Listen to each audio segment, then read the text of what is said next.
Monday means business. Today also means trying to get petrol at filling stations. But welcome to the Morning Brief. We're live for you in Lagos, Nigeria's commercial capital. I'm Kayode Okikilu, and this is the Morning Brief. Guys. And we're back in your space and hopefully in your hearts. Good morning and welcome to the program. I am Bukola Koka. The only question I want to find out, I want to ask you is, do you have fuel? Either in your car or in your generator? It's back again. You know that issue? That we call it repeat and rinse issue is back again in the front burner. We're going to talk about it right here on the show today. Welcome to the program. I'm Jeffrey Uzama. Guys, we mean business today. It's quite a busy Monday, really, particularly because there's been a lot of things happening over the past few days, the weekend. So we're packing it together for you on the show so you get the right information, you get the right talking points, such that your week is a better one, right? So stay with us right here. As we said, we can ask ourselves, did you get petrol over the weekend? That's like a measure of your mental health right now. If your tank is almost full, then you're focused. Your life is great. But if you're on that queue right now at whatever filling station, one can only imagine what you're going through. But as we said, it is something we're diving into this morning and trying to declutter all of that process. But how was your weekend? I know the answer, but just humor me this morning. Of course, Kayode, you would have known, you would have seen all the signs over the weekend that the petrol scarcity was increasing, with petrol stations being shut and those that were selling, long line of queues were, at their entrance and, trailing all the way back and causing some form of traffic, but some of us didn't prepare to join the queue, so I didn't bother buying. Maybe I'm in some form of denial and helping my mental health, as you say. I've decided not to think about it this morning, and I'm positive that I'll eventually get fuel. We hope that the situation, eases off as time goes on, and especially as we put to account all of those who are responsible in one way or the other. And that's why we're having this conversation this morning. So what's it like in your area, wherever you are watching us from, the northern Nigeria, southern Nigeria, the Midwest? What's the petrol scarcity like, and how much are you buying it for? We're hearing 1,200 naira in Kaduna. Some buying as much as 2,000 from black markets. I bought over the weekend. It was just over 600 naira. Yeah, I know I'm like one of the favored few right now. Right now, right? So you can imagine what my mental health is like right now. But it's not the same for a lot of Nigerians. It's been quite terrible. It's very unfortunate. As I was driving down close to my area, I saw people queuing already when the fuel station hasn't opened. So what happened the day before yesterday, I bought fuel, filled my tank. I didn't know what was coming. I think I was just very lucky, but it wasn't quite easy. But yesterday, of course, the discos, I have scores against you. They've not given us light for like 4 days. Jeffrey? They've not given us light for like 4 days. So I had to go look for fuel. And the funny thing, I left my area. I drove all across in Keja, again, went back to the express. I saw fuels, I think just in one fuel station. And you can imagine the queue. On my way back, I now saw fuel in my area. Finally, I bought it for 720. I didn't really I just wanted fuel first because, without it, I'm not going to get light. The refrigerator has to be on and all of that. So we hope this is not going to last. Like Bukola said, let's just say this is just highlight of the weekend. Yeah. Let's hope that the week is going to be better for all of us. But we'll call to account everyone responsible and why this is happening. So we're going to do our very best to see how we can fix that situation, because queuing at filling stations, it's not the best way to really start the week, but that's the reality for a lot of Nigerians. We at Channels Television are across the country to bring you live reporting of the fuel scarcity situation, with some buying for as high as 2,000 naira per litre. Who or what is the cause? We're saying we need to have petrol, whether logistics, supply issues or not. The people deserve the petrol. So stay with us right here as we dig deeper, guys. Now, the pump price is not the only commodity that is experiencing a hike. There are others that Nigerians cannot do without. Communication is also a big deal, and might probably be an even bigger deal with the telcos pushing to adjust the prices of call and data upward. They cite adverse economic headwinds. We'll hear from them on the show today. Well, with the president's marketing of Nigeria's extractive industry to the world, particularly It's high-grade lithium, which he says can power the clean energy future of Europe and the world. We explore the challenges across board, from illegal mining to exploitation, terrorism, and even more, right here on the show. What is this all about? We'll find out right here on the Morning Brief. Oh, absolutely. It's a power-packed Monday. Sounds like the theme of a revival right here. But what you do is quite simple. Stay with us on the show. Get your mobile phones, devices. Send in your thoughts. First, how much are you buying petrol in your area? Is there petrol in your area? Who knows? Maybe you might help people who are around you trying to get petrol. And here's how you can do that. You can do it on WhatsApp, right? We're big on WhatsApp, so you can send your message to our WhatsApp line, and of course the hashtag, which is right there on your screen, hashtag CTV Morning Brief. Just go online, send your message, but don't forget to push the hashtag CTV Morning Brief so we can curate your comments, your questions, and your contributions on the show. And you can also do that on WhatsApp this morning. The number will come up on your screen during the show. So there you go. That is the WhatsApp number which you will use. It's just right there on your screen. Let us do this together. We can absolutely fix our country only if we work together. We're starting off with the top stories this morning. Quite a busy weekend, but it looks like the week will get busier. So stay with us right here on the Morning Brief.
Top on the brief this morning, President Bola Tinubu has been speaking yet again about the removal of fuel subsidy, which he says may have created some discomfort to Nigerians, but was necessary to prevent the country from going bankrupt. Well, the president, who was in Riyadh, where he's attending the special World Economic Forum meetings on global collaboration, growth, and energy for development, alongside President Paul Kagame of Rwanda and other world leaders, assured that there is light at the end of the tunnel.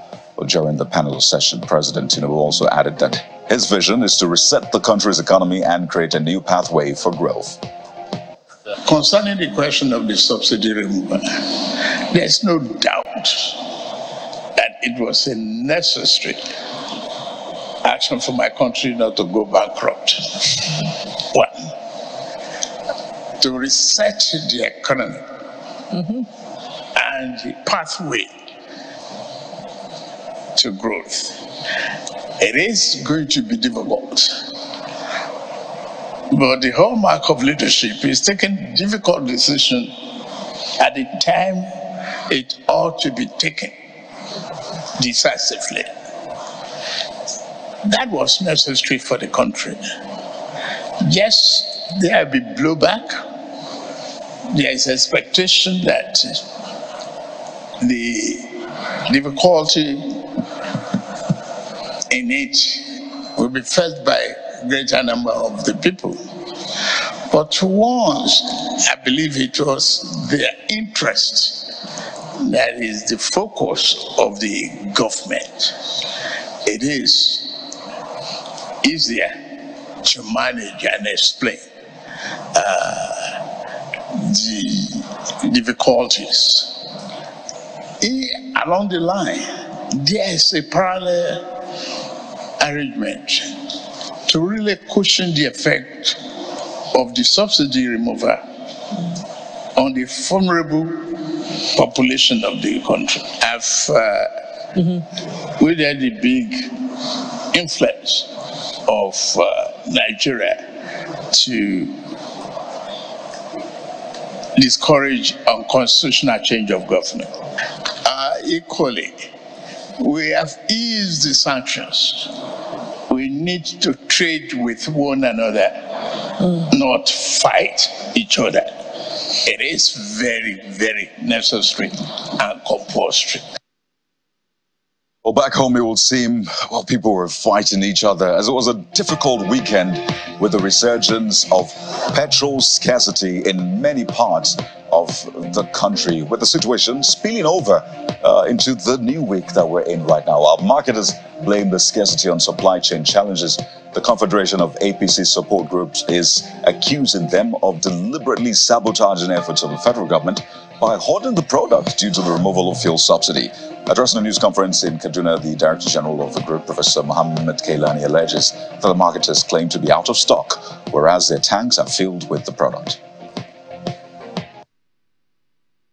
They were happy, the subsidy was on, and they were making billions. Now that the subsidy has been removed, no more free money. Now they resorted to hoarding these petroleum products so that they will maximize. They are the ones suffering us, our own brothers. Okay, look at the issue of dollar and naira. Naira has appreciated. Dollar from 1,900 and something, it came down to almost 1,000, or even less. Up to now, the goods and services are still not down. They are our brothers. We have to checkmate them. Me and you press, you have a job to do. In this regard, we are calling on the government to establish price control board for all these commodities so that they will fix prices for them. Anyone who contravenes it should be dealt with. Well, the irony is that the federal government says Nigeria's crude oil production for the first quarter of 2024 has increased to 1.4 million barrels per day, a major increase from last year. The Minister of State for Defense, Bello Matawale, who gave the figures during the passing out parade of the Nigerian Navy Basic Training School on a River State, commended the Navy for their fight against crude oil theft. Operation Delta Sanity, activated to curb crude oil theft, has leading to a rising crude oil productions since the last 6 months to 1,428,613 barrels per day from less than 1,000. I am also aware that the Nigerian Navy recently increased the salaries of non-Ministry of Defense staff in all Navy welfare schools by 100% to cushion the higher cost of living, as well as other incentives as palliative. Speaking of security, airstrikes carried out by the air component of Operation World Punch targeted at terrorist hideouts in Shiroro local government area of Niger State has essentially come up with results. It's also said to have conducted some airstrikes against saboteurs in the Niger Delta region with significant results. A statement by the Director of Public Relations and Information of the Nigerian Air Force, Air Vice Marshal Edward Gapquet, says in Shiroro local government area, the strikes were executed at the stronghold of a notorious terrorist kingpin, Malam Umar, and several other commanders located in the Alawa Forest area. The statement adds that similar airstrikes were also carried out the same day in the Niger Delta region against economic saboteurs and oil thieves. So elections now, it was a weekend of local government elections in Oyo and Gombe states, but the polls didn't come without their fair share of contestations. Let's go over to Oyo State now, where the Independent Electoral Commission of the state, OISEC, has announced the ruling party in the state, the People's Democratic Party, PDP, as a winner of all the 33 local government areas. And while Governor Seyi Makinde described the election as credible and peaceful, there have been complaints from some local government areas about discrepancies noticed during the electoral process. Well, the reverse is the case in Gombe State, where the Electoral Commission there has declared the ruling All Progressives Congress APC winner of all 11 chairmanship seats and 114 councillorship positions. And essentially, it's a mixed bag. But the Gombe State People's Democratic Party, PDP, has rejected the outcome of the exercise, alleging that it was a travesty of democracy and mere drama. And out to Rivers State now in the aftermath of that tanker explosion that killed at least 5 people and destroyed several vehicles on the East-West Road. Well, President Bola Tinubu is extending his heartfelt condolences to the families of the victims of the fire incident. The president directs federal agencies in the state to continue liaising with the state government to provide the much-needed immediate support to all victims. Meanwhile, the chairman of the Nigeria Governors Forum, Abdurrahman Abdulrazak, has called for a review of regulatory frameworks concerning the transportation of inflammable substances like petrol and gas. He also called, or rather recalled with sadness, a similar explosion in Ogun State. Speaking of accidents, the Director General of the Nigerian Safety Investigation Bureau, the NSIB, Captain Alex Bade Jr., believes that it is very important for every commuter, whether on land, air, or water, to be made aware of all safety issues relevant to their commute. Well, Captain Bade, in an interview with Channels Television, also clarified that the Bureau does not exist to assign blames to anyone, but rather investigate safety incidents comprehensively. And to business now, President Tinubu held several meetings on the sidelines of the World Economic Forum special meeting. During a meeting with the chairman of AP Moller Maersk, Mr. Robert Maersk-Ogler, the president secured an investment of $600 million from the Danish shipping company to expand existing port infrastructure to accommodate more container shipping services in Nigerian ports. The President Tinubu also met with the president and chief executive officer of Samsung, Hong Nam-Kung, and the chairman of Samsung Investment Global, Jung-Wook Kim. The president assured them that Nigeria's investment environment operates on the principle of a willing buyer and willing seller. In a separate meeting, however, with Microsoft founder and philanthropist Mr. Bill Gates, President Tinubu said technology is a potent weapon against corruption and financial impropriety in public service. And over to Dubai now, where another part of the United Arab Emirates, the authorities there are still battling with devastating flood and windstorm that wreaked havoc on the empire. And a committee set up by the UAE government to evaluate damage caused by recording a record-breaking storm and propose solutions has held its first meeting, according to state media agency. Well, 4 technical committees have also been established to focus on roads and infrastructure, as well as houses and properties, dams and water facilities, as well as the energy and water. Our correspondent Mayo Adegoke has been given updates on the flood situation, saying that the committees have been given mandate to sort of ameliorate that situation. And to sports news now, Paris Saint-Germain have been confirmed as Ligue 1 champions without playing. And that's after their closest challenges. Monaco lost 3-2 away to Lyon. Monaco's defeat gave PSG an unassailable 12-point lead at the top of the table with 3 games remaining, and it means they are champions for a French record existing 12th time. PSG could have clinched the title on Saturday with a win at home to struggling Le Havre, but in the end, they needed a 95th minute equalizer to snatch a 3-3 draw. Luis Enrique's side are also hoping to see off Dortmund and win through to the final of the Champions League on June the 1st.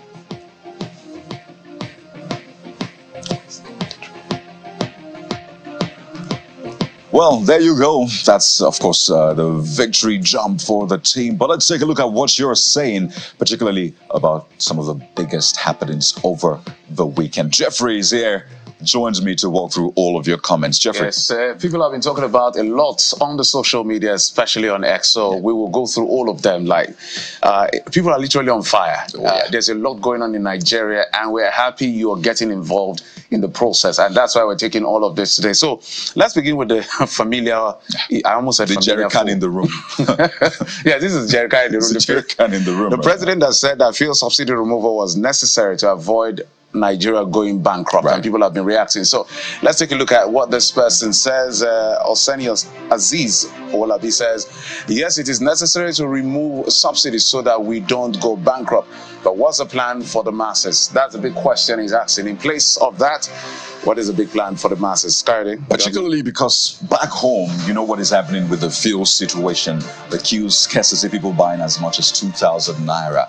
But take a look at what this next user, Prayer Official 91, says. It says, if our refineries were working, there would have been no need to remove or pay subsidy at all. On the other hand, cutting costs of governance by reducing budgets for our lawmaking houses will save more money for the country. This user ends by saying, thank you. Well, the lawmakers will keep arguing, why are you looking in our direction all the time? What about the ministers? I did interview one and said, why is it that our budget is have you looked at the ministers? Okay, you're the servant of the people. And we're looking at everybody. We'll look at everybody. Okay. Ceslo_1 Uji says, so the one you removed last year is what? And how can Nigeria go bankrupt when you remove fuel subsidy since last year? We should be discussing how much we have saved and not to go bankrupt.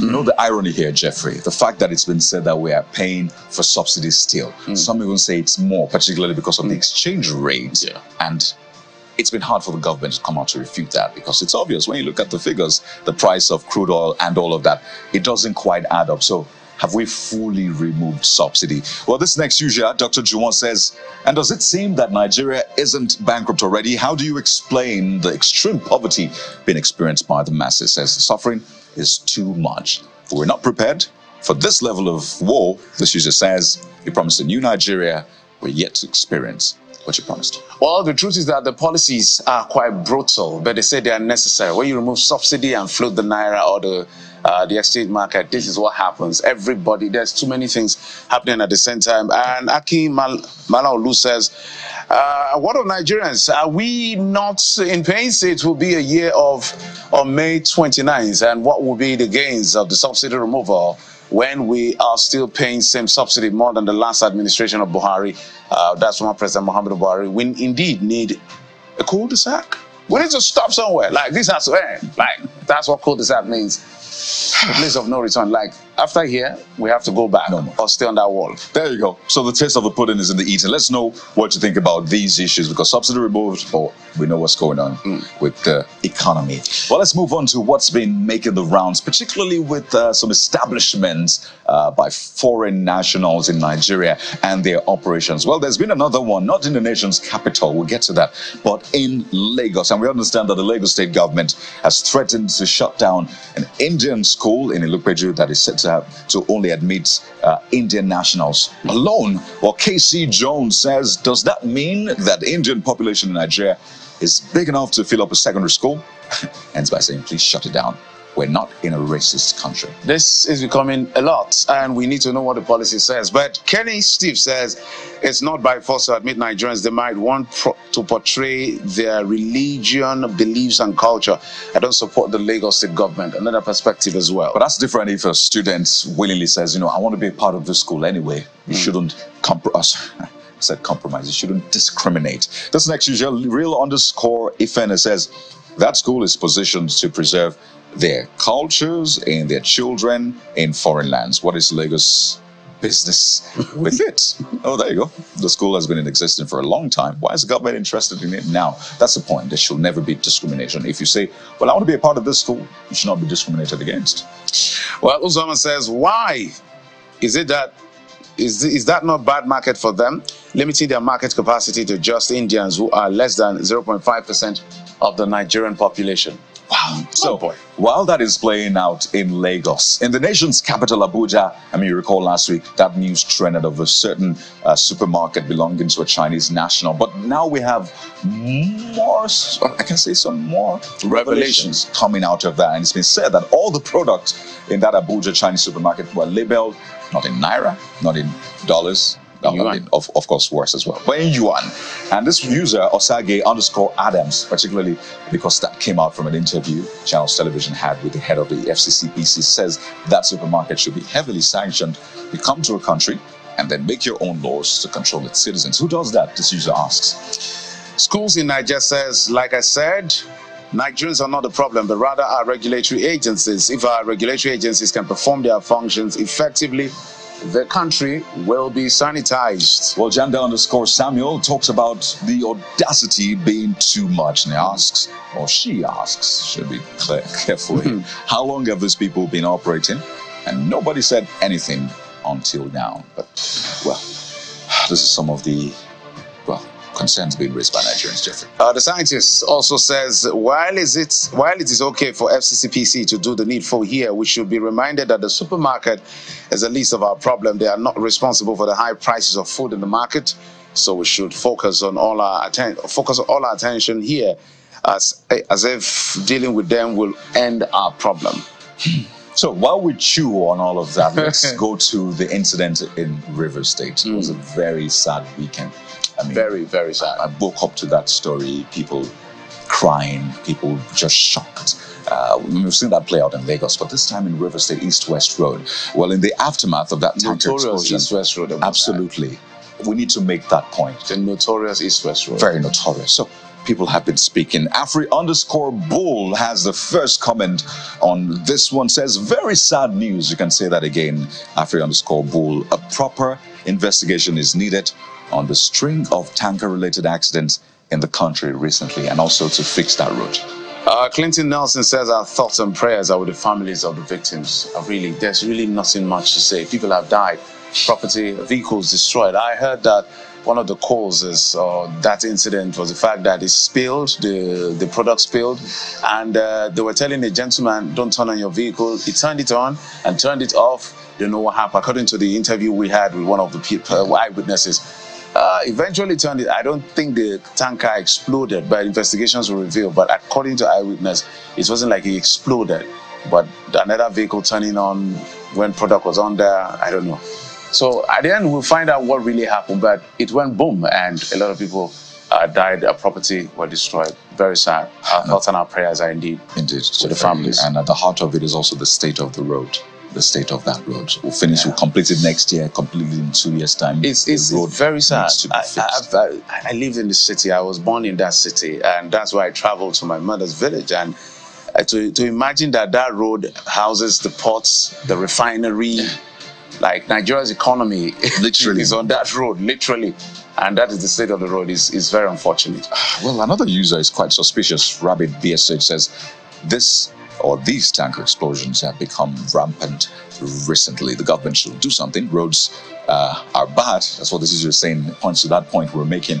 That is enough to make it explode. So we need to also deal with the root causes. Imagine if the roads were good, there probably wouldn't have been that traffic in the first place. But Friday Solomon says, Friday Solomon says, bad road network coupled with police checkpoints on that access causes avoidable disaster. May the soul of those who lost their lives rest in peace. Unfortunately, this is a sad one. Just one more topic before we go. And I mean, we have to take this one. And it's about Serap suing NNPC over alleged missing $2.04 billion and 164 billion naira oil revenues. Yes, the petroleum industry has been quite busy lately. So let's take a look at the first one from I'm Collins Okpara. Says, this blatant disregard for transparency and accountability in managing such significant funds is unacceptable, and is calling for reforms to ensure that public resources are properly managed for the benefit of not a few but all Nigerians. Aja Gonson he's just reeled out a couple of things. This is not the first time huge amount of money are missing in the NNPC and other government agencies. They are quite questionable, according to him. He listed when termites ate up some money and documents. He listed years, snake, monkeys, gorillas. Ludicrous. That's how to describe some of these stories. They are obnoxiously ludicrous. Jeffrey, another one that would shock or has shocked Nigerians, or maybe not, is that school returning fees paid by former Governor Yaya Bello to the EFCC. And I got a lot of people talking, really. But take a look at this user, Oyinkosola_XX says, nice. Well, that school should be investigated.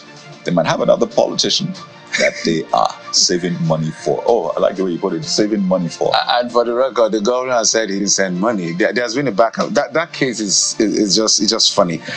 Jeff Obedient says, now my question is, after the school refunded, I guess what you wanted to say, $760 $100,000 plus. Is the government going to use the money to pay part of the 7-year salary Yaya Bello is owing?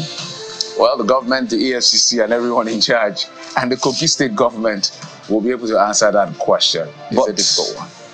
It's out there. Let us know what you think about these issues. There's always a debate, but there's the truth. And that's what we always get to as journalists right here on Channels Television. We'll take a moment now, and when we return, we're starting with a very important conversation. It's a $700 billion industry. It's an estimate, but are we getting as much as that in Nigeria? That's our first conversation on the show this morning. Stay with us. It's Morning Brief.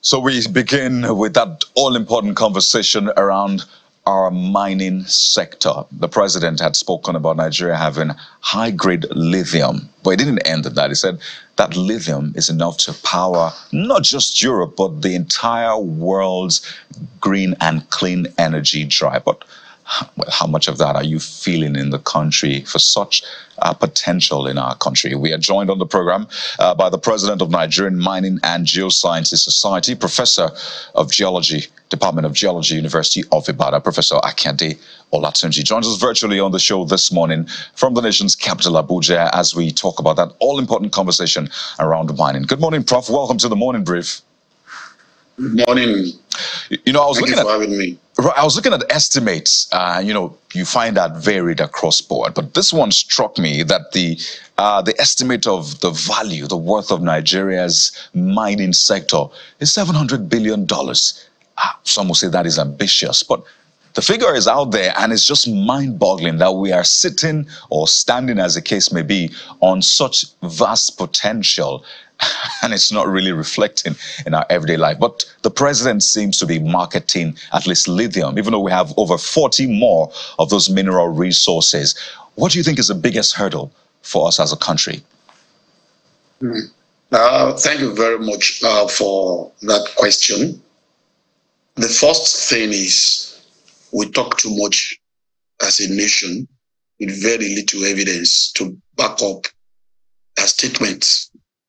For you to say you have an amount of resource, you must have done thorough exploration work. Verifiable reserve must have been done for you to get to that level of such statements. But just like every other thing in the country, we are used to banding figures without verifiable evidence.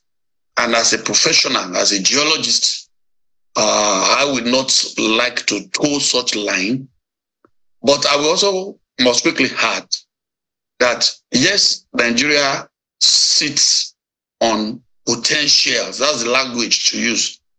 But potentials does not necessarily translate into mineable ores.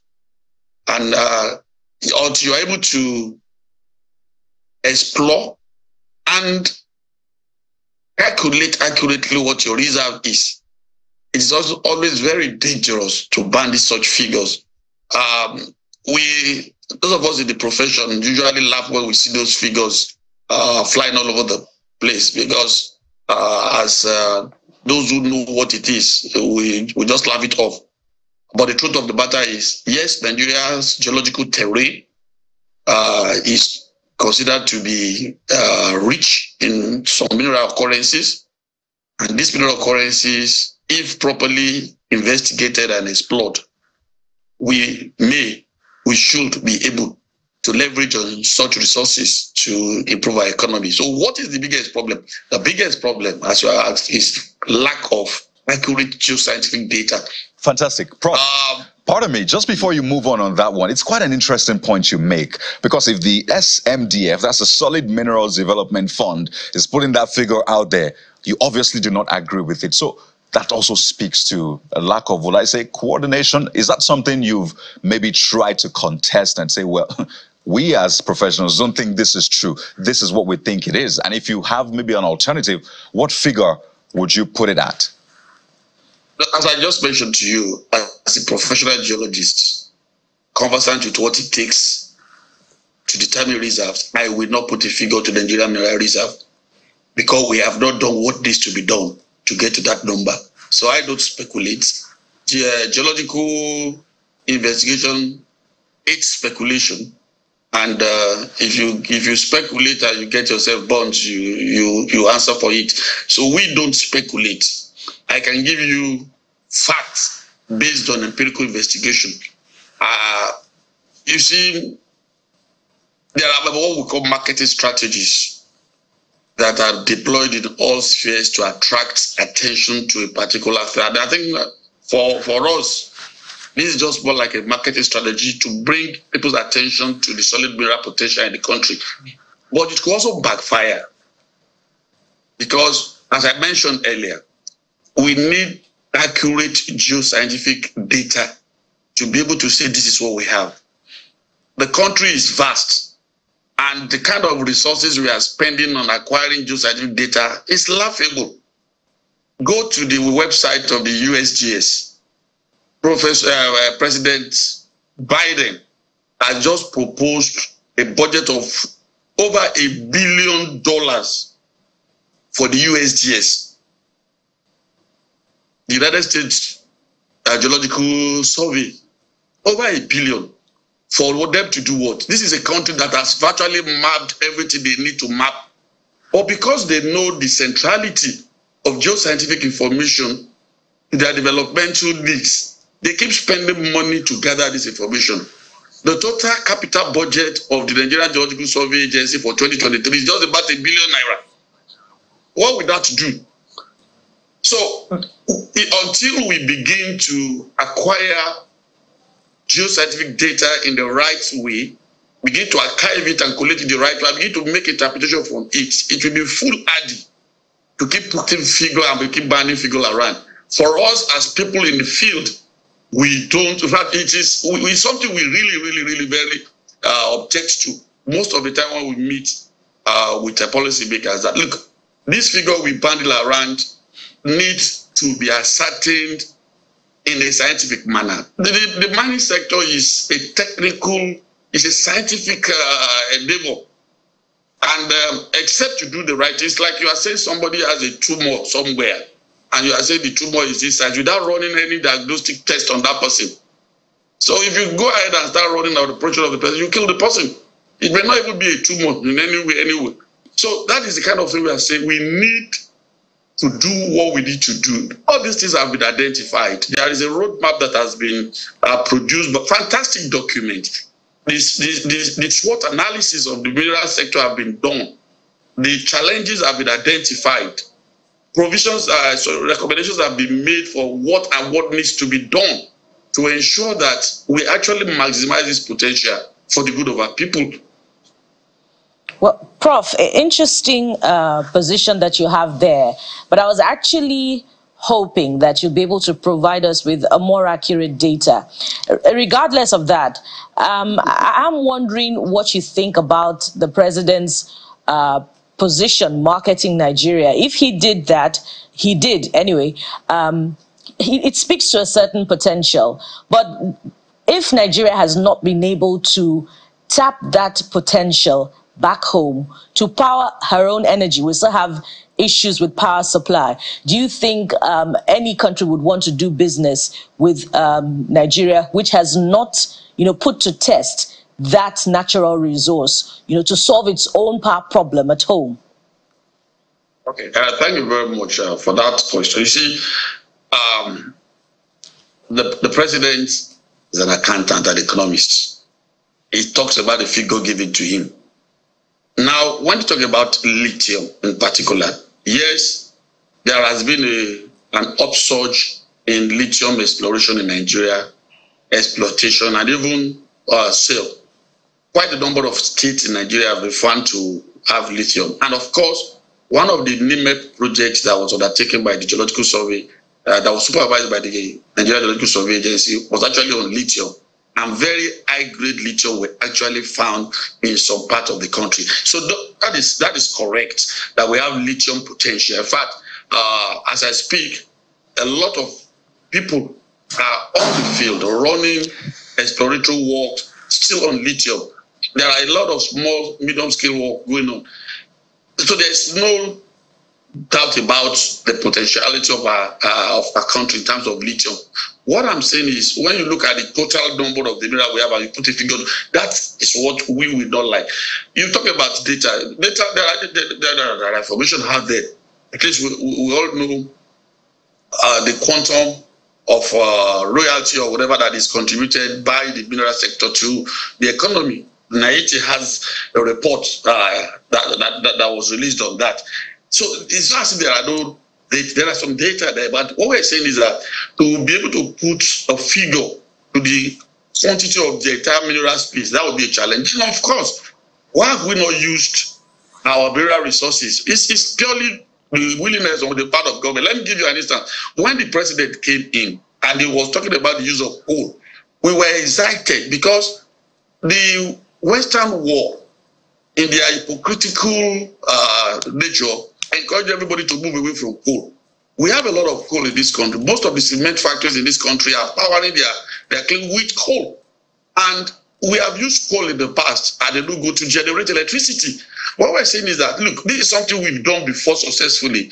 Why is a quick win? Why not just quickly use this available coal to generate power in the country? But you know, coal is considered as dirty fuel by the Western world. They won't put their fund on it. But what we believe is that we could raise such fund within our own country to generate power. You don't begin to live a luxurious life when you have not even seen the basics, when you have not even existed on the basics.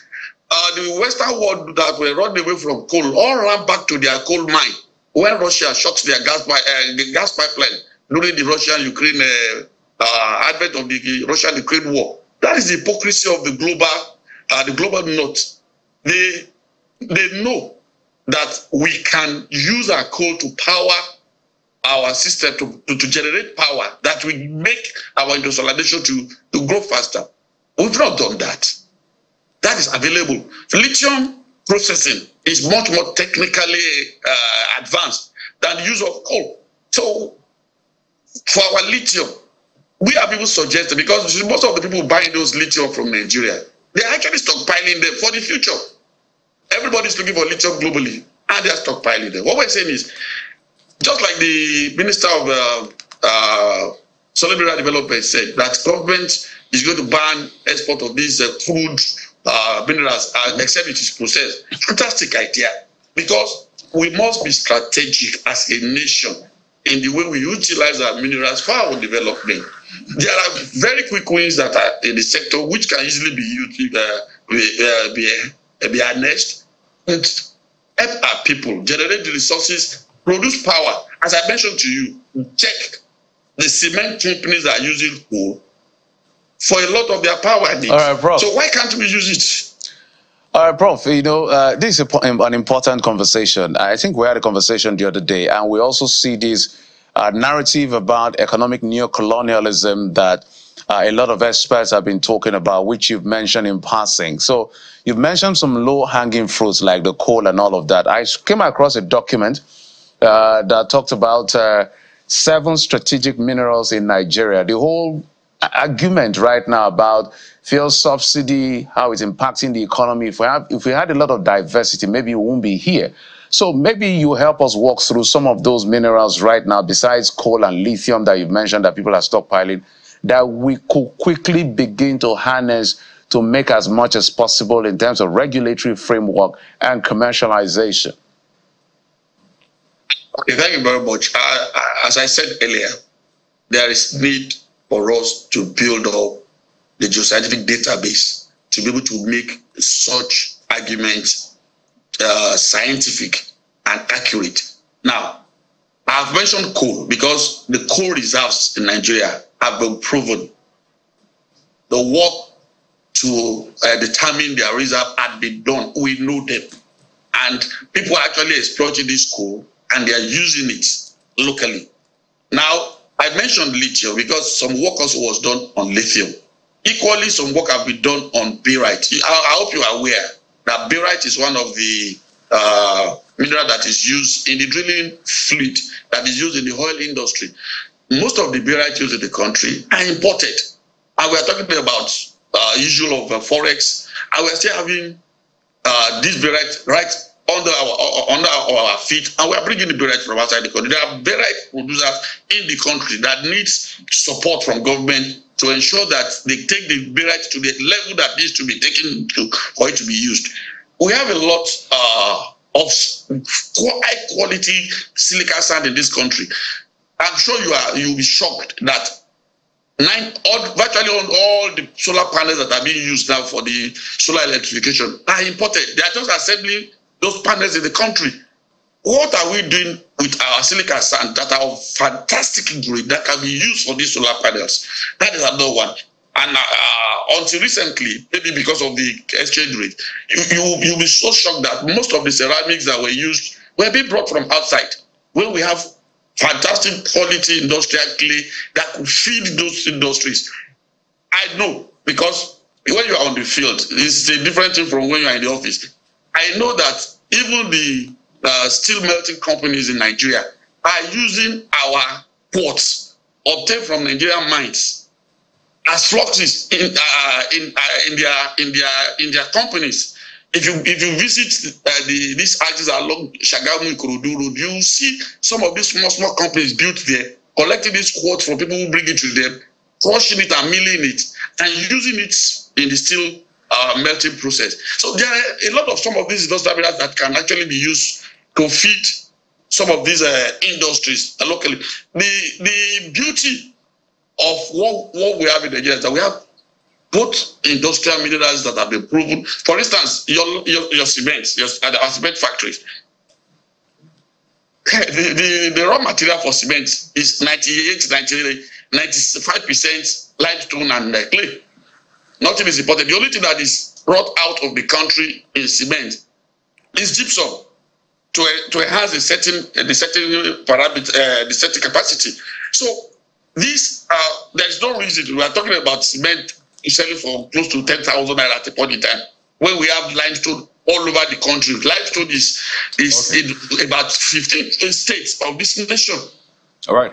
So, Prof, we look at the crude oil sector and we see the work that has been done over the past decades, right? And I mean, we can talk about how well or otherwise we utilized the proceeds from that, how well we secured it. And then we look at the mining sector, and I know that funding is one of the major challenges. But if we were to learn from how we approached, the crude oil sector exploration and the rest, is there anything we can learn such that we can replicate in the mining sector? We'll come to that elephant in the room around insecurity, how this has been said to be fueling insecurity in parts of the country, and we're seeing it even spring up in some other parts. But quickly, is there something we can replicate from the crude oil exploration sector for mining so we can just leapfrog?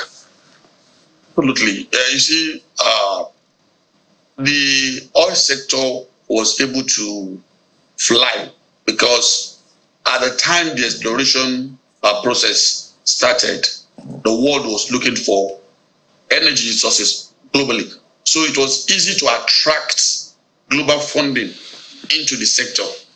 And that makes it easy to run exploration and build up the reserves we have, and of course, what we are doing today.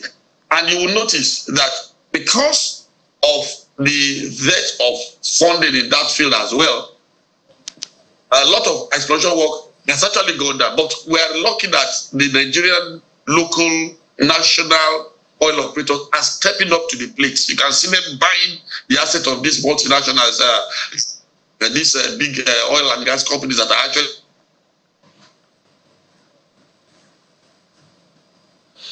Oh dear. All right, we'll try to reconnect with Prof. We're touching a very important point. particularly with mining and fixing that sector.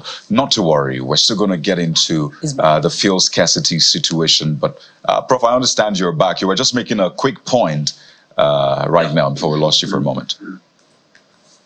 Yeah. What I was saying actually is that there is this National Natural Resources Fund that a percentage of what is made from the oil sector is done in that fund every month. It's a huge fund. What we're saying is that, look, commit a portion of this particular fund into exploration work in the solid mineral sector, and you will see results. The little chunk that was given for the NIME project produced a lot of results. Why can't we continue on that path and continue to see how we can generate the data for us to actually build our plans on? So it's something we can learn from. Nobody, let me tell you the truth, our private sectors globally do not want to run this huge geological survey. They want you to at least provide some set of data from which they can build on. And we're also lucky. There are some champions that are beginning to emerge on the scene in the country. We need to begin to promote those champions on the global stage. Let the big players globally see these local champions that are doing fantastically well in the mining sector. By the time they see these success stories attract attention. So these are the people that we believe that should be in the forefront of all our visits to wherever we are going, to tell their peculiar story of how they have been able to make a success of their mining venture in the country. I don't want to start mentioning names, but there are quite a number of them that have actually made some successes out of their operation in the country in terms of mining in the solid mineral sector. So this is the kind of thing we believe will bring in their appropriate attention from the big players, and the story will begin to change for the better, because funding, as you have mentioned, is very critical. It's critical, but owning the process is just as critical, Prof. And it seems as if that is lacking in a great measure, particularly when you consider the quantum of illegal mining that is going on in the country. And that speaks to the position expressed by the Minister of Solid Minerals that powerful Nigerians are behind illegal mining in the country. Why do you think the subnationals are unable to own the process, either by public participation in the sector or by encouraging that sector to thrive, by encouraging private participants to mine the natural resources, gold, for instance, in Nigeria's north? It's also in huge deposits in Osun State. So why are the subnationals not owning the process? And we have every other day hear about how Chinese nationals are arrested for illegal mining of our solid minerals. Prof, are you there? Yes, you are freezing on and off. But you're asking about why the Nigerians are not owning the process, or why the influx of foreigners into the process. You see, the Nigerian Mineral and Mining Act of 2007 and Mining Regulation of 2011 is a fantastic document. It's a document that has specified who can operate within the sector, what is obtainable in the sector. You see, most of the problem we have is this lack of the political will to implement a law as so stated. Until we begin to implement laws the way it should be, we're going to be having the same problem. It's not only the solid mineral sector, across board. If you have a piece of legislation that has stipulated what your rules are, it behoves on you as individuals, as a state, as a nation, to stick to the provision of the law. You see, there's actually a lot of confusion now in the sector because of the rules of the subnational states. States are banning mining, preventing people with licenses from even entering into their operational base. That is a recipe for chaos, because as the law is today, mining is on the exclusive list. A state that want to participate in the mining activity can do so according to the law. There are opportunities for the state to also participate. For instance, if your state have mineral resources, mineral endowment, the law permits the state to set up a company, to take licenses to run that operation, or to go into partnership to run that operation. So, but what is going on currently, especially the last 6-7 months, going on from all the states, is appalling. People who have invested a lot of resources cannot access their mindset because states are banning, beating them from doing their work.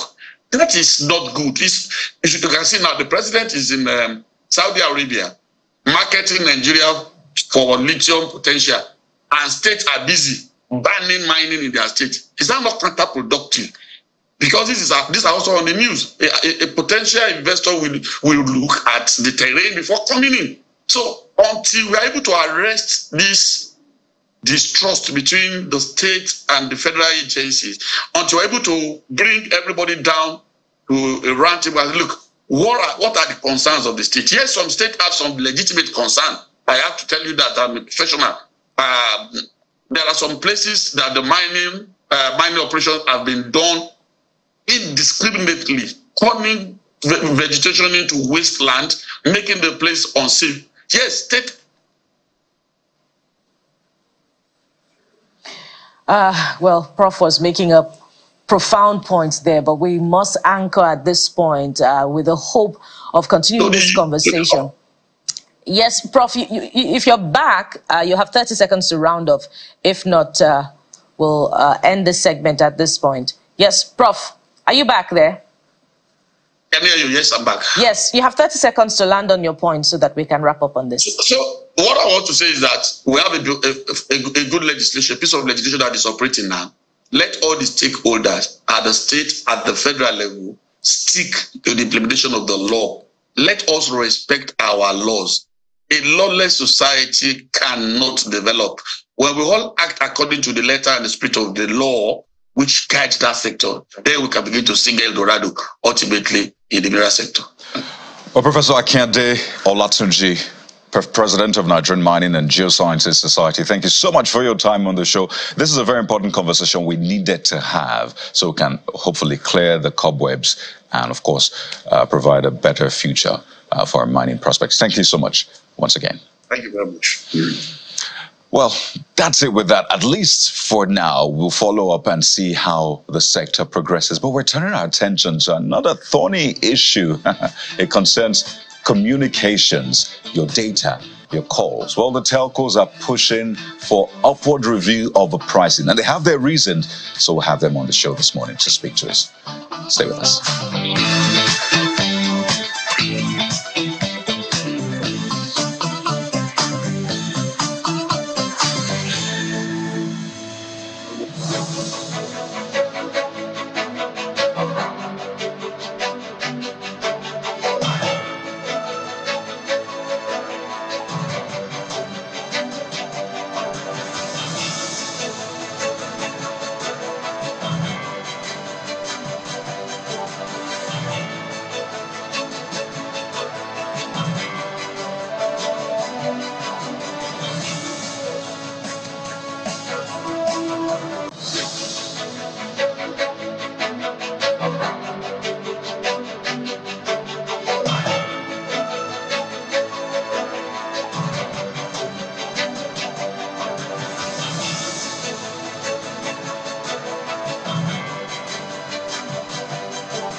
Welcome back to the Morning Brief. Now, what's your telecommunication experience like?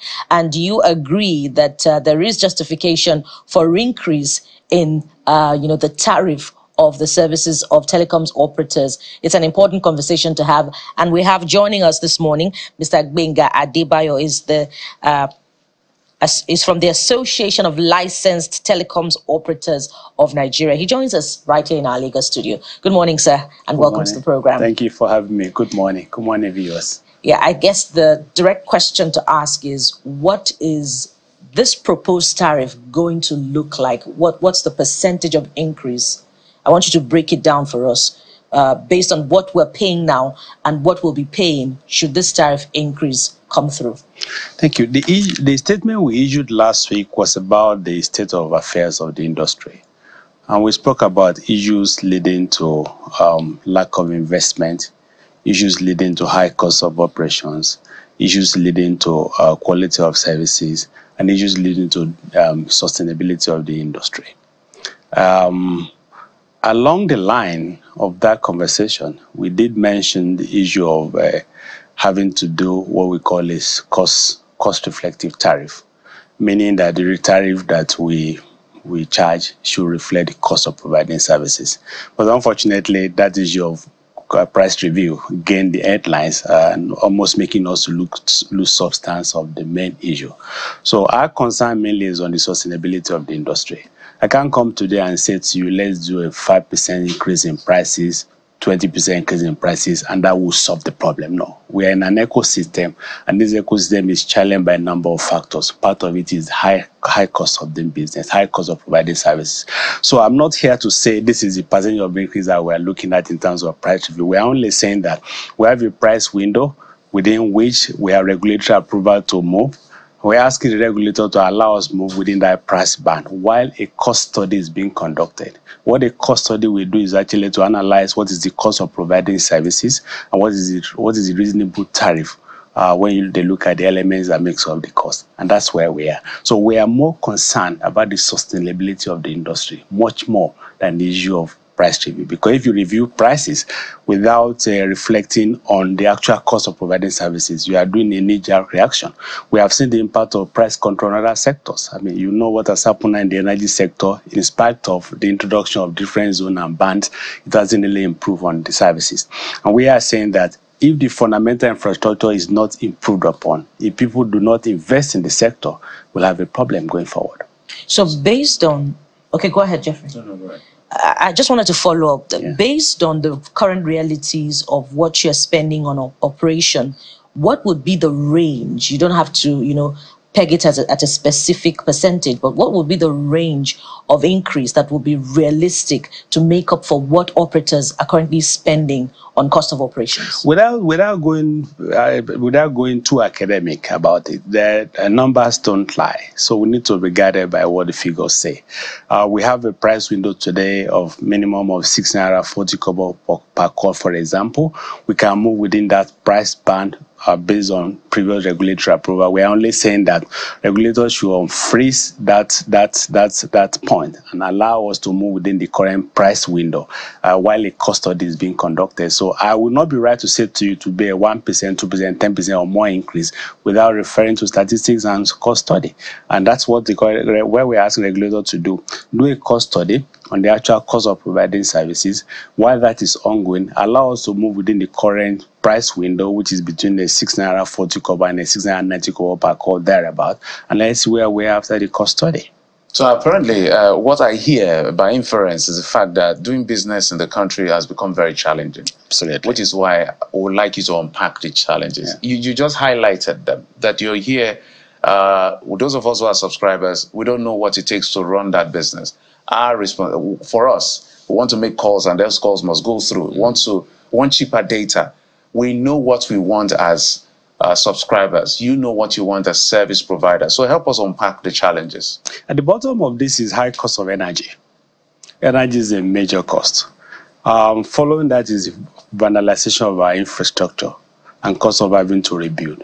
Also, the behavior of public actors in different states, high cost of rights of way, closure of sites, in an attempt to collect IGR and other characteristics that we experience on the field. Makes the cost of doing the business very high. Today, the industry faces about 49 different taxes and levies across various tiers of government. Not only are a number of them not relevant to telecommunication services, but because we are seen as a thriving sector, every state with the aggressive IGR drive sees telecom operator as the first call. In an attempt to collect those revenues, the behavior of public actors is unacceptable. They go to close site, they lock set site, they seize equipment of workers that are working there, and so on and so forth. We have also repeated vandalization across the country, fiber cords, destruction of telecom towers, and without recourse for anyone. In other jurisdictions, when you damage communication infrastructure, it's a problem between you and the state.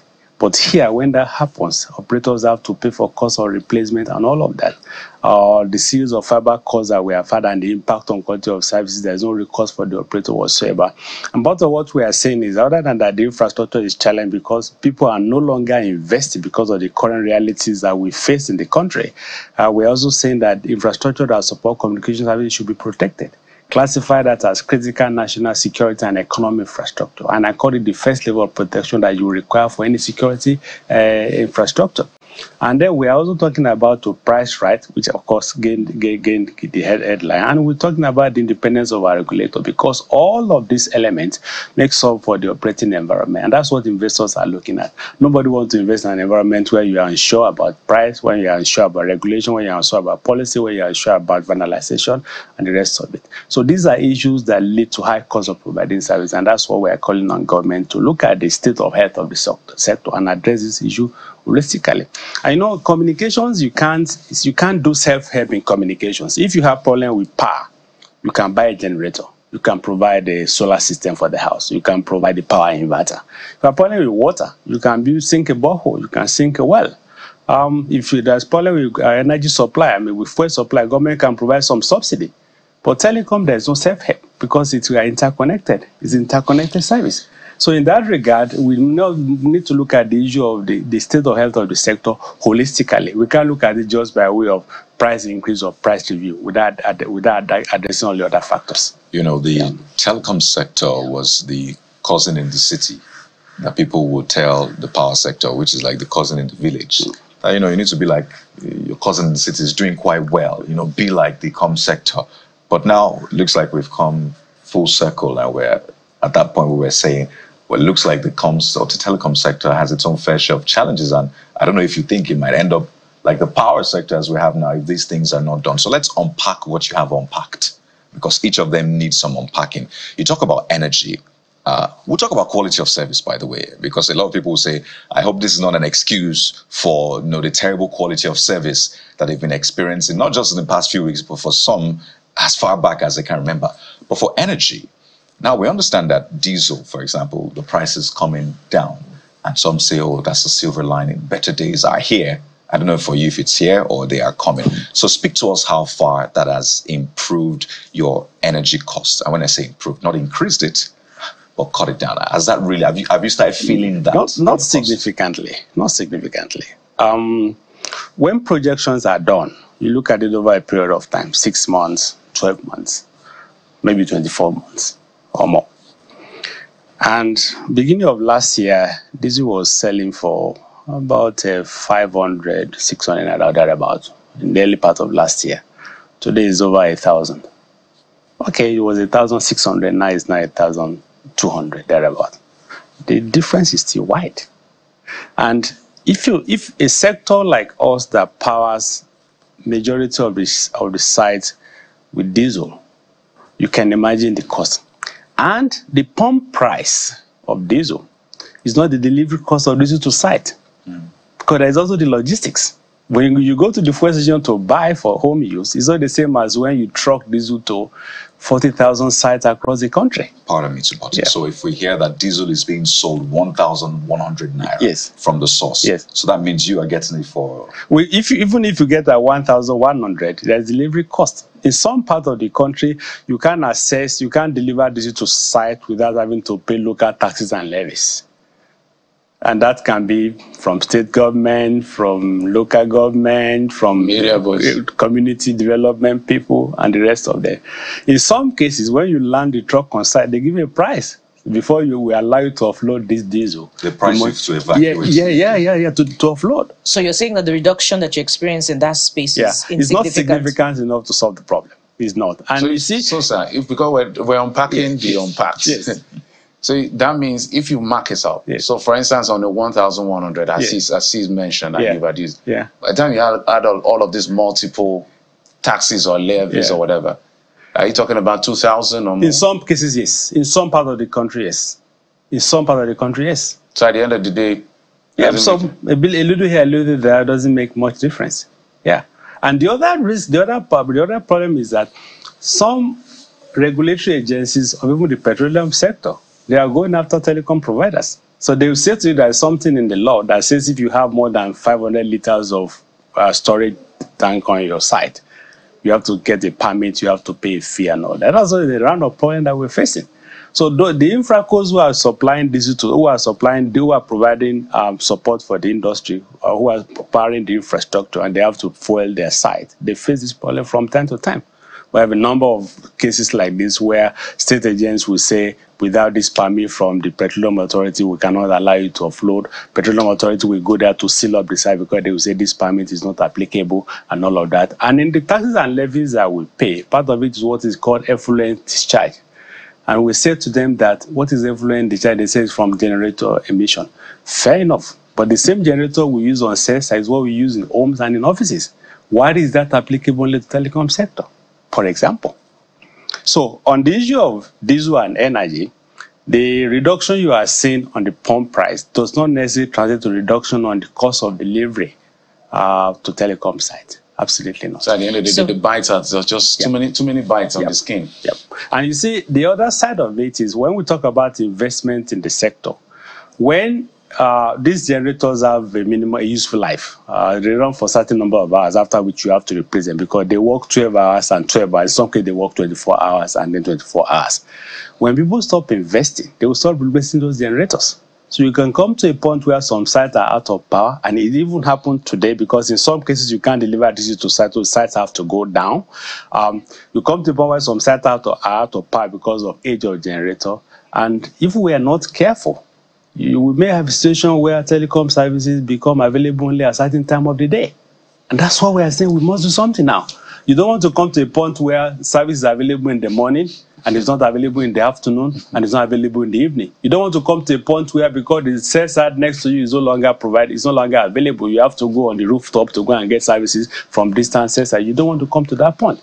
And you see, if we don't invest, if you don't attract the right investment in the sector, we're a technology sector, a lot of other sectors are dependent on us. And so the spillover effect will be too much. So you've said quite a lot, and that brings me to the next question. You talked about the need for infrastructure, myriad of taxes, some practitioners coming after you because they feel that telecoms sector has the money.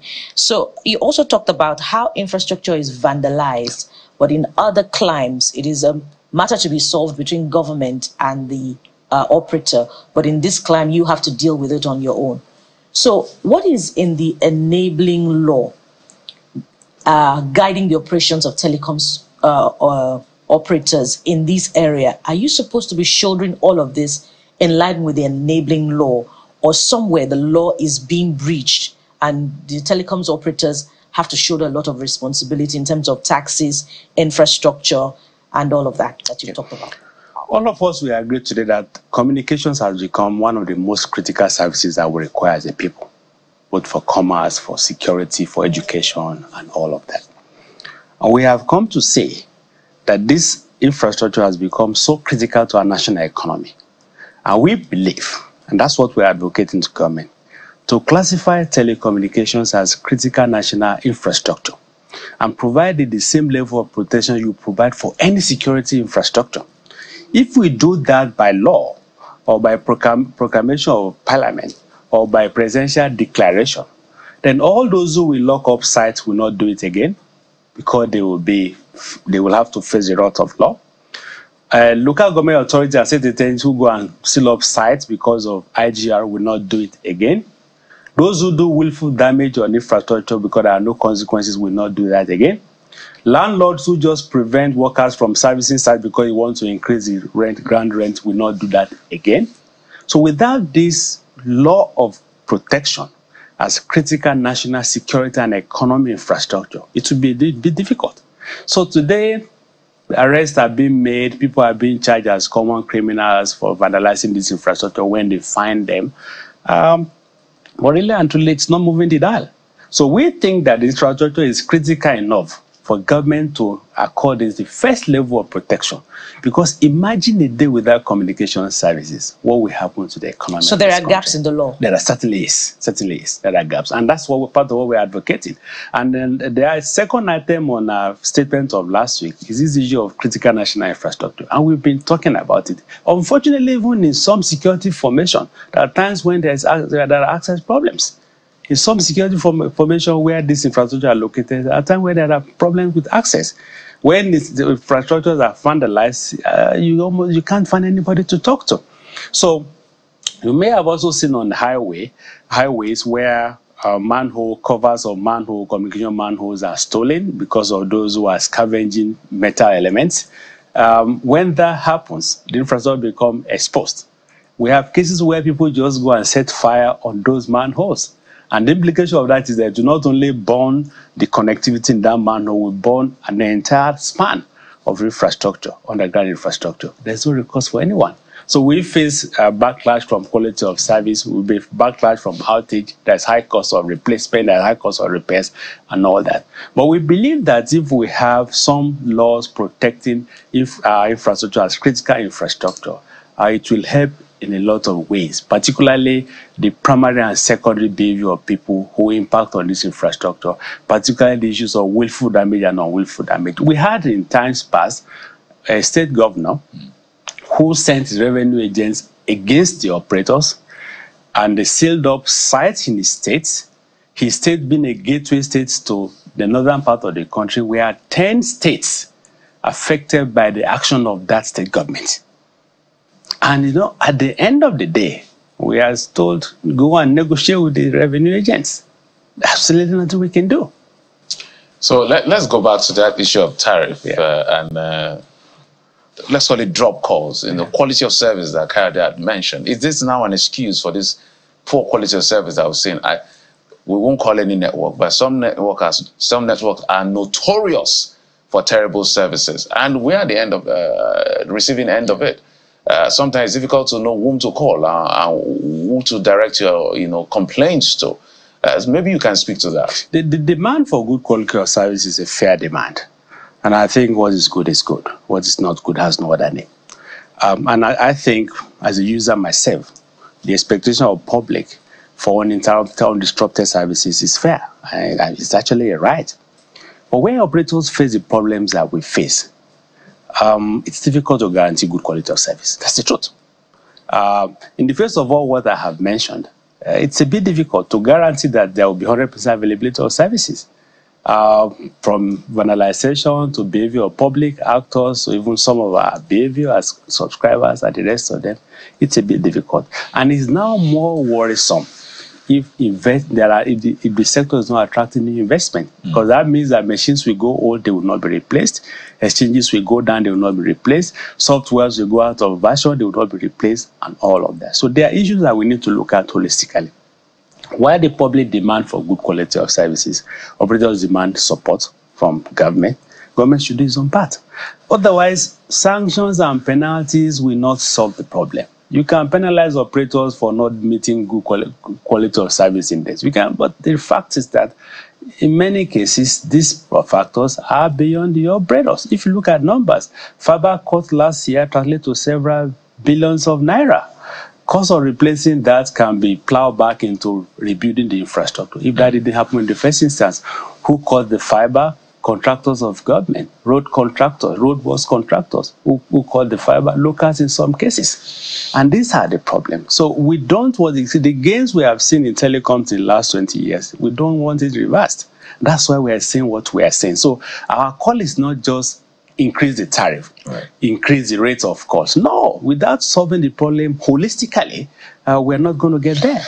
Well, we have a Minister of Communications and Digital Economy. A lot of people have said he's young, cutting edge, and I don't know how much of interface has happened between you and the minister and the feedback or the signal you're getting. The NCC as well. It's interesting you are fighting for the NCC, would seem to be more independent. Is that what the call is? Absolutely. So you're trying to fight the cause of the NCC. But give us a sense of how soon you want this to come into place, particularly some of the issues you have raised. You say that tariff is not one of those, at least tariff shouldn't be getting as much attention as it ought to get. But naturally, that's what will get the attention of people, because that's what concerns them, right? I mean, we can't talk about security with the average Nigerian, the fiber cuts and the rest. So how soon are you looking to get these things in place so we can begin to look at a healthier telecom industry? That's why we're engaging all the stakeholders. So can you give us a timeline? So maybe Nigerians can also join. We are making a plea for intervention. We can't be the advocate and we can't be the judge. So we need to put this question to government. These are issues enumerated by the operators. These are their problems. Or let me rephrase. What will government do about it? How much time do we have before things go kaput, comatose? Maybe if we have that at the back of our minds, like a countdown, then we can begin to work towards If you ask me, I would say the time is now. Right now? Yeah, the time is now. Otherwise, because people are no longer investing. Given what has happened in the economy in the last months, people are no longer investing. And when the big players are not investing, systems will go out of service. System will become of age. New things will not happen. Current system will be at max in terms of capacity. So the time is now, actually. They can't be better than that now. And you see, the issue of price control, we need to be careful. Price control hasn't solved any problem. If price control will solve problem, we'll not have problem we have with energy. We'll not have problem we have with power supply. Because in spite of the classification of zone A, zone B, zone C, I'm not sure there has been much difference. And you see, we take the problem from the end instead of taking it from the beginning. Issue is that if you don't invest in the sector, you can't talk about quality of service, you can't talk about right pricing and the rest of it. When the people in the energy sector came, they licensed the discos, they sold them, those companies and all of that. And everybody thought that would solve the problem. The answer is no. Because when the discos came, they didn't invest in infrastructure. That's why when you go to some of those substations today, it's awful. The only thing you see that are new on the network are these meters they're using collecting money. The back-end infrastructure is awful. You look at the transformers, some of them are 25 years, 30 years of old age and all of that. And we don't want to come to a time where telecom sector become like that. So we need to continue to put the right policy in place, the right regulation in place to attract investment. And it's only when we attract investment, we can demand minimum level of performance. And this issue of leaving the operator to solve their own problem themselves, I think it's something that is not acceptable, actually. Government must step in, and the time is now. Well, you've told us some harsh truths, one of which is, under the current circumstances, you can't guarantee quality of service, which is the heart of the problem for many Nigerians. But in 20 seconds, if you can, I'd like you to maybe answer, Kadi's question. What is the disposition of the current Minister of Communications to some of your challenges? In our view, he is doing his best. But it's a systemic issue. He's doing his best under the circumstances. We can only join in his effort to make things better. And so we are putting the issues to him. We are putting the issues to government. We are putting the statistics across to him, to government. We're talking to him. We're talking to our regulator on the issue. They're looking at the numbers. And as they are doing the best that they can. But they can't do it alone without the support of government. So are they open to engagement? Certainly, yes, they are. All right. Yeah. There's so many other questions to ask, but I'd like to thank you very much, Mr. Gbenga Adebayo from the Association of Licensed Telecom Operators of Nigeria. Thank you so much for your time on the program. Yeah, thank you for having me. Thank you. Yes, from one critical commodity, we're up next to our next conversation, which also affects you, petrol. What's responsible for the scarcity and how can it be solved? Stay with us. We'll be right back.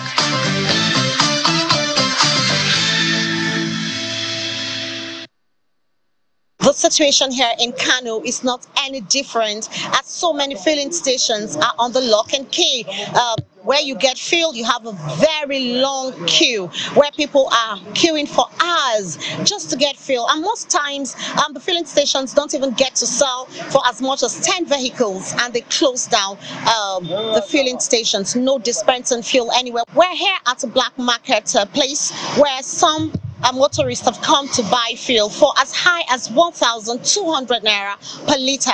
I'll be speaking now with one of the residents to tell us what the experience has been for him. So please, can you tell us how you feel about the fuel situation in Kano? Yes, of course. Really, of course, the situation is highly disheartening. People are really suffering. The situation cannot be like mentioned, because even now I'm on my way from work, but there is no fuel in most of the filling station. Even if there is, the queue, you can spend a day there without having the fuel. So instead of wasting those time, you must have the black market and at least have some. You cannot fill up your tank because the fuel, of course, is very expensive. The liter of the fuel is at least 1,200 naira. Really, of course, we are in a difficult situation. Of course, look at an example of one of the filling station is already locked, and many of the, especially the small filling station, are already closed. And the big ones, the queue is you cannot even stay in the queue, because like some of the people that are going to the hospital, like someone is not feeling fine. Actually, of course, you cannot describe how a person will suffer before getting to the hospital, because even the vehicles, like the Adete Sahu here, is so expensive, and they will be complaining. You see, like the costume, the passenger and the kekena person are fighting each other, because he is tired of the situation about the fuel flies. I knew you are tired of the fries and how they are pricing us. Small trick, they'll be saying that 200 to 500 naira. The things is highly disheartening. I'm even trying to drop off my car, because now you cannot use a vehicle. Really, of course. Really, of course. Thank you. This is how disheartening it is. The story is same everywhere. People are not happy with the situation. They're asking and begging the government should quickly intervene to ensure that they have an easy week. It's a new week, and so many people are praying and hoping that the week will come with ease, particularly for the fuel to either come down, or they're asking questions that are begging for answers. From Kano Commercial City, for Morning Brave, Nanchin Vincent.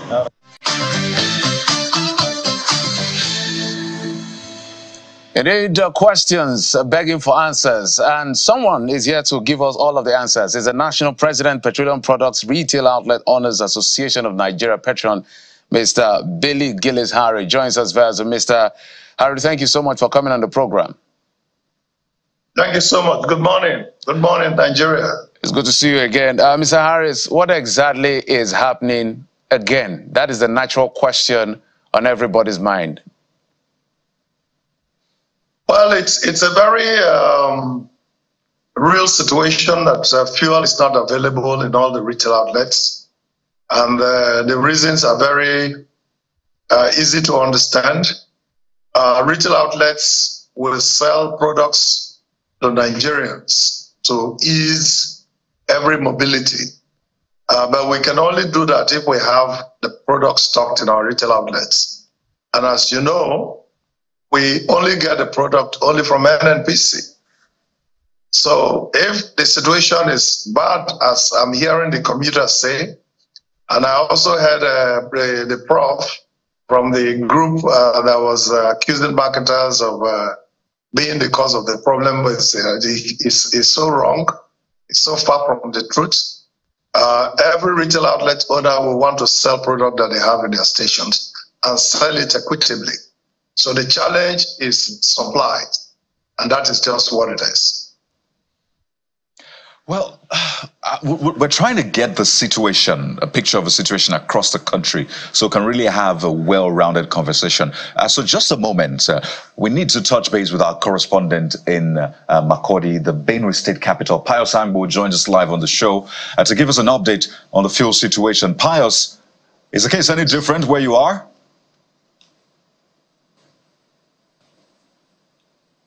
The last topic we discussed was network service providers. This morning, I've tried 2 different service providers and failed. And I'm sure this video I'm doing now, you can't see me picture-wise because of network service providers challenges. Now, we're faced with that in the last 2 weeks. We have that problem. Sending visuals from here to the end in Lagos, Abuja is a problem. But to talk about the fuel situation in Benue, it's hard. Yesterday, I went to 3 fuel stations and only one was selling at 740 naira. This particular fuel station you see people right now, they were selling at 740 naira per liter. And those who were able to buy complain about how unstable the price are. And then this morning, I came to one of the fuel stations on the street. They are selling, but they are selling at 760. So the price is going up by the minute. Just like you have the case with the dollar, when you buy dollar in the morning, by the time you go in the afternoon, the price has gone up. That's what is happening in Benue. The fuel stations selling, you have a lot of queues behind them. People are agitated. People are even confronting each other because those who want to pass the other way with their tank on the left would go the other lane with their tank on the right. And all of that is causing chaos at the fuel station. I'm standing right behind me here, but we can't show visuals because of network issues right now. Pius, thank you for that update. Really, we'll get back to you during the course of the day. But Mr. Gillisari, you see our correspondent using 1 stone to kill 3 birds. He talked about the telecommunications issue, even the naira to dollar matter before, of course, talking about the elephant in the room, the fuel queues. The NNPCL has talked about logistics issues responsible for this. And we understand that the marketers say it will take some time to resolve this. Please, what do they mean by logistics issues? At least from your end, your filling stations are ready to receive the product, I imagine. Your trucks are also ready to bring the product. So at what end do we have logistics issues? Well, in reality, NNPC as a business unit have their strategic business models on how they want to roll out services. And what we do, they are our senior partners. So what we do is buy the product which they have from all the depots that is sent to, and then we are ready to take. But NNPC also, as you know, has its own retail outlets that they also serve. So if they are having some issues about logistics, that will be possibly what is internal to NNPC. But as for us, Petron members, we can tell Nigerians for real that if we have petroleum product delivered to us, supplied to us upon payment for those same products, we will supply them to Nigerians. And I would like to correct Nigerians from thinking that we, retail outlet owners or marketers, as they generally call all of us, is the reason for this. We do not have any reason not to serve the public, and we are willing to serve the public. So all that's required is for us to have petroleum products delivered to us from NNPC, and we will make sure that our retail outlets are open selling. Some of them are even opened 24 hours. So the challenge of logistics probably is just only relevant to the NNPC retail outlets. So, Mr. Gillisari, you've talked about a supply challenge, but in some states, what marketers are attributing it to is removal of subsidy, and that's curious. Is there a second round of the removal of subsidy? We understand subsidy was removed at the onset of this administration. Can you explain that to us?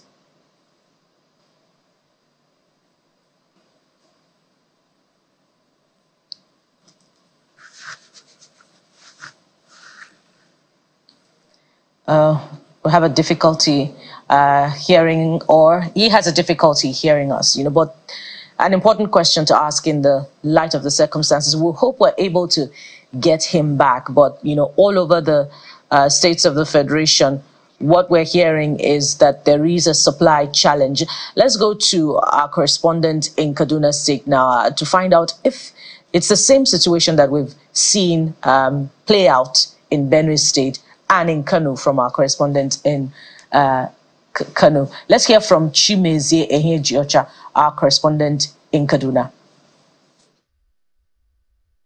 The petrol scarcity in Kaduna is biting very hard, especially in the metropolis, where we have a large number of businesses and where we have a large number of residents. The queues began since Tuesday morning, thereby leaving residents to wonder what could be the reason for the latest scarcity.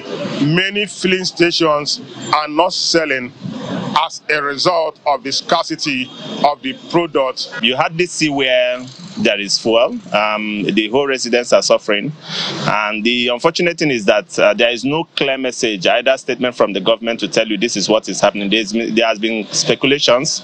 Some say that it's because the government is about to reduce the price. Others say it's because there will be price increment. And the government has not deemed fit to come out with a clear statement to say this is what is happening. And residents are suffering. I've been on this queue for almost 3 hours now. The next thing they say the fuel is finished. I feel bad. I feel like if I'm the government, if I'm the president of this country, I will seal up this filling station.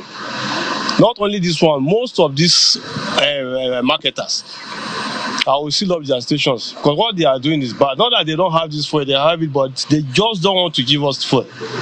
They want to see us suffering like this. Let the government try and do something to resolve this issue. Whatsoever issue they are having with the marketers, let them resolve and put things in order for we, the masses, to move freely, to get fuel to buy and move on our normal business. Even though we cannot authenticate if the marketers have these products in their tanks and have refused to sell to the public, it is left for the relevant government agencies to find out if there is a case of sabotage or hoarding, as the case may be, as we've learned from some people who are claiming that the marketers are deliberately hoarding the products because of unexpected price reduction. That is what we heard, though we don't know how true those claims are.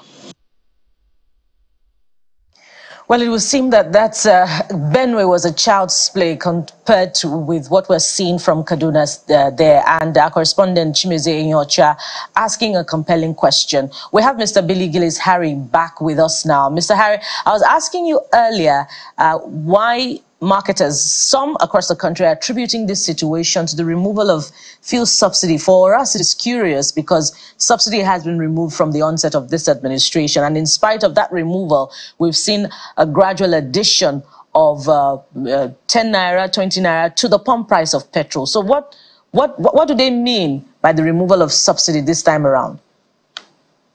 Well, first of all, I don't think that information is correct because subsidy has been removed from the 29th of May, 2023, and we have lived with it. We are grappling with the difficulties and the challenges that it has posed.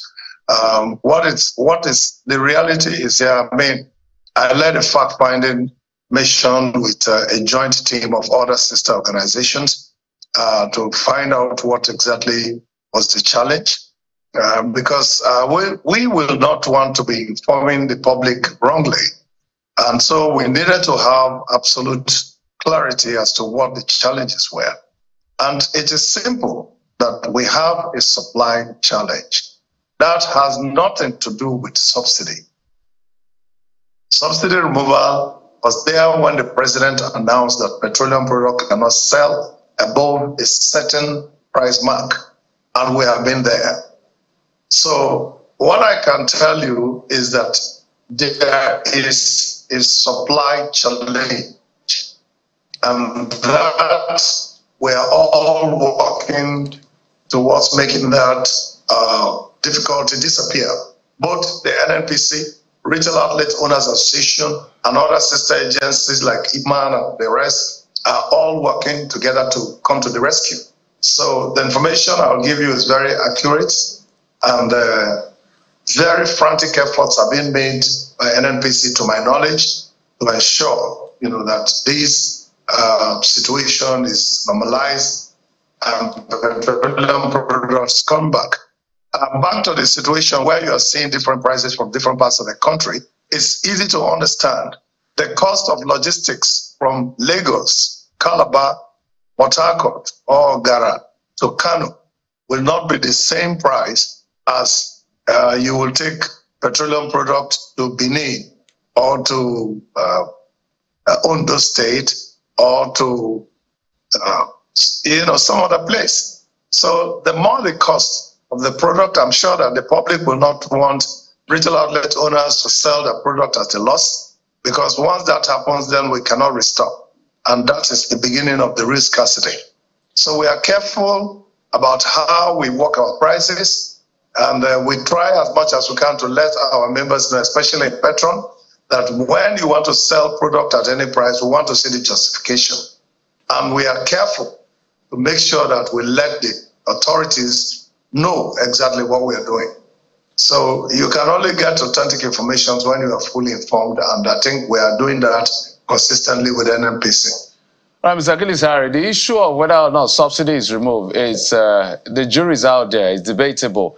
The president has said it's removed, but the experts within your space are also, some are saying that may not be exactly the situation, but that's not the debate right now. This supply, let's drill down to this supply issue that is a challenge. You mentioned models of logistics. So what exactly is this issue? Is it that the products are not available, they cannot be offloaded, there are issues around the port? What exactly is the problem? Well, from my perspective as a retail outlet owner and representing all the retail outlet owners who are members of Petron, I can tell you that our challenge is that we do not have access to the product. And that is where we have the supply. So once the product is available in all the depots and we are being issued our products, we will certainly complement NNPC's effort in making sure that all the stations are wet. And we are doing that consistently.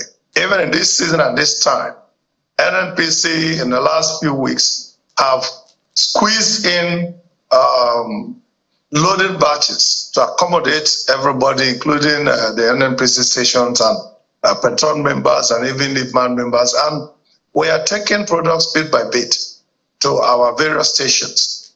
Recently, we have also made a proposal where we must be able to service intervention stations that will be what can help in making sure that there are no queues so long in NNPC stations, but also in other stations, so we can be able to service the public more efficiently and in a very relatively fast way, so that there are no queues, there are no delays, and people don't stay in the filling stations for 2 days or 3 days, as I heard the gentleman from Kano, describing. So that's what's going on.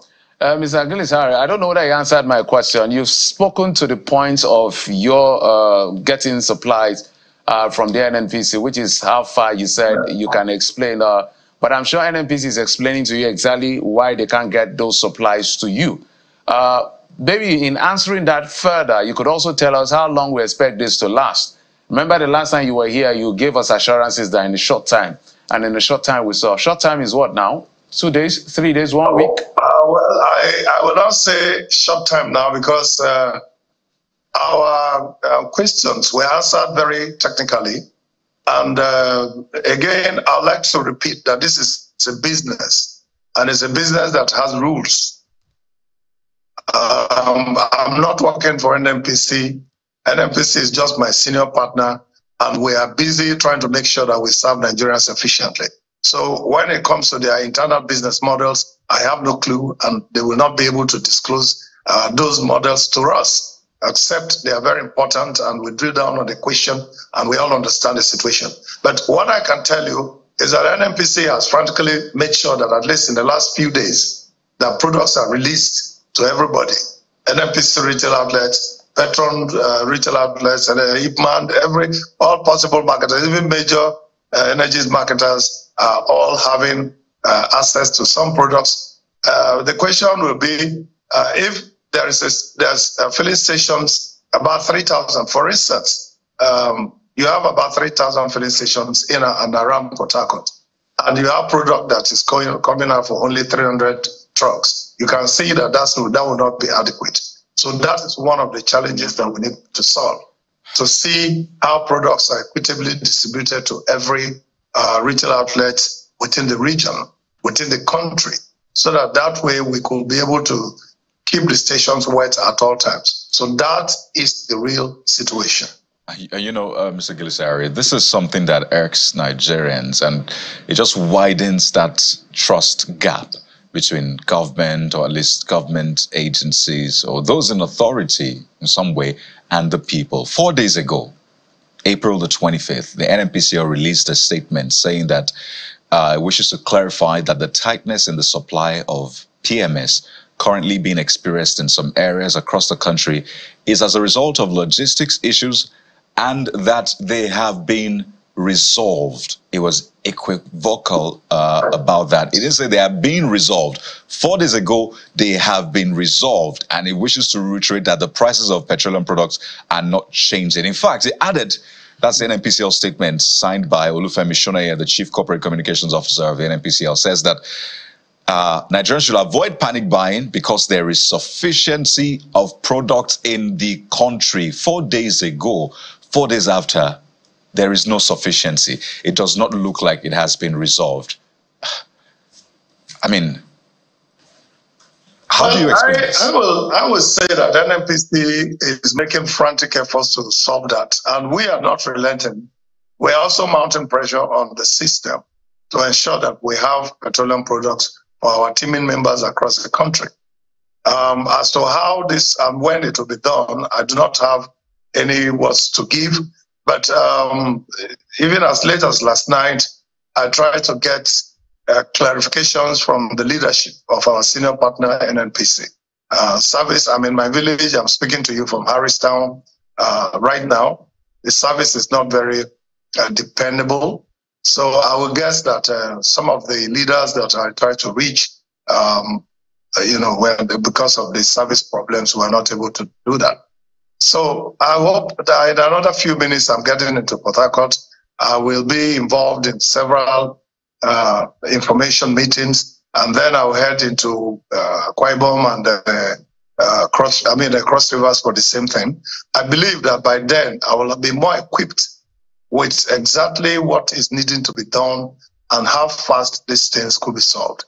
We do not think that NNPC will deliberately want to starve Nigerians of products. And if they indeed say that there is sufficiency of product, we do not have any clue as to how their reserves of storage capacity is being held. What we do know is that we ask them to give us product and we pay for it, and then we in turn sell it to the public. So hopefully in the next couple of hours, I'll have more information as to how this is working. Mr. Harry, are you saying that the statement issued by NNPC is different from what the NNPC is telling you in actual fact when you try to get the product? Well, it's nothing different. NNPC will not put two different information out. If they say there's product sufficiency, there's product sufficiency. But for us, as businessmen, as patron members, our focus will be, once there is product availability, give us product to sell. And once we have the product, because we have also committed ourselves to our bankers to give them everything they need, including our grandmother's grapes, to keep money for us to be able to do business. We don't want our Asian fathers to call us all that we have given everything they gave us to go to the... We must make sure, and the only way we do that is that we buy products from NNPC and we sell. And we try to sell it at a fast turnaround time. So that's why I know that we cannot hoard products. There is no Petron station, Petron member station that will hoard products. So we are still on the conversation, because it's not, I think it's just on Thursday we had that consultation meeting. So there's still time. This is the second working day after that meeting. So hopefully NNPC's effort, even that day, of course, we saw it because there were queues somewhere in Abuja, and those queues started vanishing because products started arriving. So we cannot controvert NNPC statement. That we, as businessmen, want to see these things practically, and that is what we push for. And that is how they enjoy our partnership and our services, because we extend the service even to where NNPC cannot reach, and that is what the partnership is doing. Okay, the statement by the NNPC clearly they haven't lived up to expectation. If they said there's supply or whatever it is they said in terms of availability and it's not available, facts are facts. They've not lived up to expectation. That's fact. But let's also find out from you, to the best of our knowledge, is this also because NNPC is sole supplier, or what exactly? Maybe help us walk on that, but speak to that as well.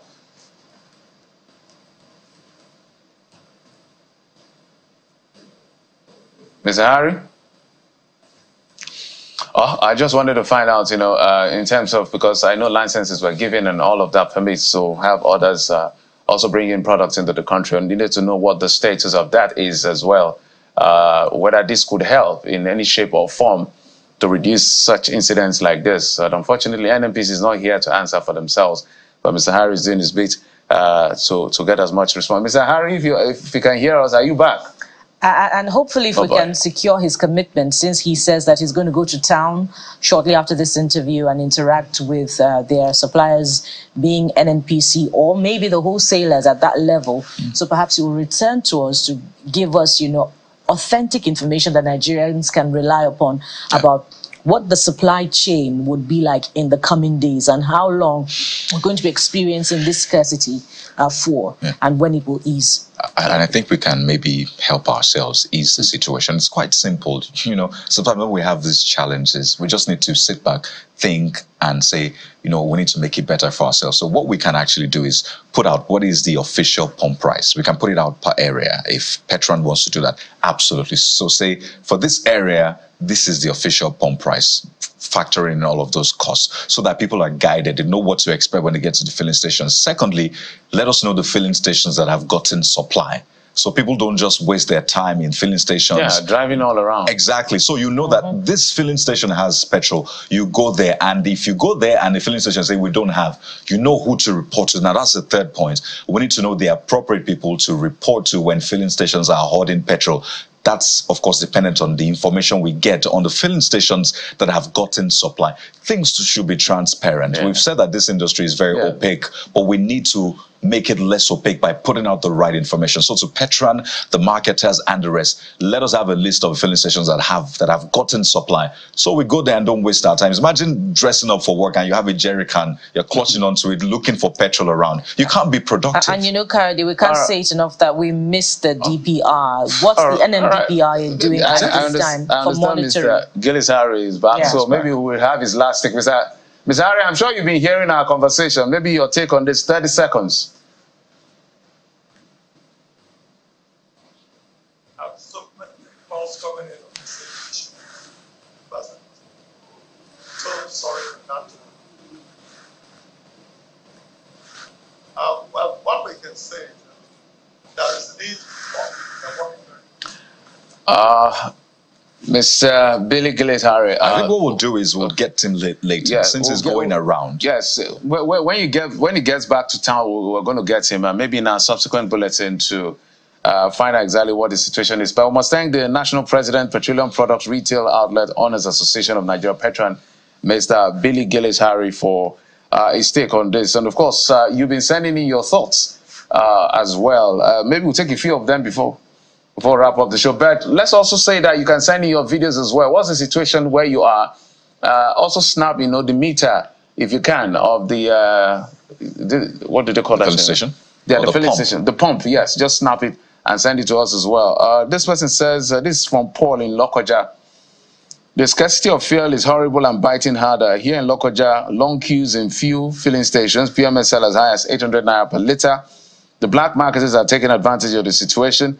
The dubious practice of fuel marketers needed to be curtailed. Some of them are involved in hoarding of the products. And this one is from Cletus in Ikeja, who says, I bought fuel yesterday at NNPC Akomojo roundabout at 568 naira per litre after spending 4 hours as they needed to offload a 33,000 litre tanker that came in yesterday. So we hope that this will be the case for some of us who haven't bought fuel today, and for a lot of you out there. But you can also send us, your own situation report. What's it like for you out there? We hope it eases up in the next few Absolutely. days. We see your messages, Fatumbi Adekunle. We see yours, Jacob from Jos, and those who sent in on X as well, Israel Adano. Thank you for being a part of this. Don't forget to send in your own messages. I'm Kayode Kyo. Let's make life easier for ourselves. Indeed, and Bukola Kuka will return tomorrow.